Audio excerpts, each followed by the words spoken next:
আসসালামু আলাইকুম। চ্যানেল 9 এর সাপ্তাহিক ইউরোপের খবরে আপনাদের প্রত্যেককে স্বাগত জানাচ্ছি। আমি মুনাওয়ার হোসেন মইনুল। ইউরোপ জুড়ে গ্রীষ্মকাল এখনো শুরু হয়নি, কিন্তু পর্যটকদের আকৃষ্ট করার জন্য ব্যবসায়ীদের মধ্যে বিভিন্ন দিক থেকে এর প্রস্তুতি চলছে।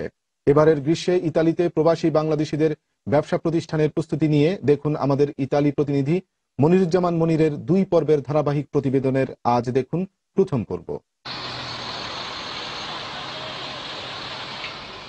এখনো গ্রীষ্মের ছুটি শুরু হয়নি, তবু ইউরোপের অন্যান্য দেশের মতো ইতালির রোম সহ সকল প্রধান শহরে পর্যটন এলাকায় বাড়ছে বিভিন্ন দেশ থেকে আসা পর্যটকদের ভিড়। তাই ইতালীয়দের পাশাপাশি প্রবাসী বাংলাদেশি সকল শ্রেণীর ব্যবসায়ীরাও ইতালিতে কর্মরত প্রস্তুতি নিচ্ছে নিজেদের মতো করে। আমাদের রেস্টুরেন্টের, সাউথ ইন্ডিয়ান রেস্টুরেন্টের খাবারের মান আল্লাহর রহমত অনেক ভালো। আমাদের রেস্টুরেন্ট টার্মিনাল অনেক কাছে হওয়াতে খুব ভালো আশা করতেছি।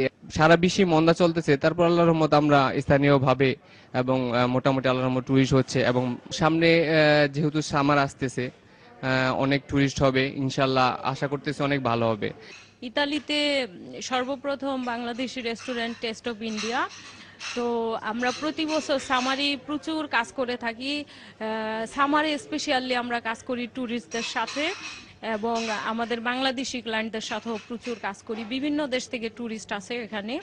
এবার আশা করি আরো বেশি কাজ হবে, কারণ আমরা বাংলাদেশ থেকে মাত্র একজন সুদক্ষ মিষ্টির কারিগর এনেছি স্পেশালি মিষ্টি তৈরি করার জন্য।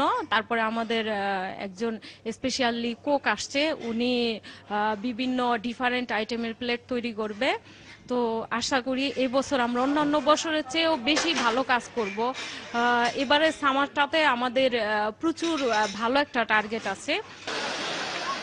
অন্যান্য বছরের মতো এই সময় দেশে বেশি পরিমাণ রেমিটেন্স পাঠানো বা ইতালি প্রবাসী বাংলাদেশিদের দেশের অর্থনৈতিক উন্নয়নে আরো বেশি অবদান রাখার বিষয়টিও অনেকটা নির্ভর করছে এবারে গ্রীষ্মে বিভিন্ন প্রকার ব্যবসার উপর। তবে সকলে আশা করছে নিজেদের মন্দা ভাব কাটিয়ে দেশের অর্থনৈতিক উন্নয়নে বিশেষ ভূমিকা রাখতে পারবে। Moniruzzaman Monir, channel 9 news, Rome, Italy.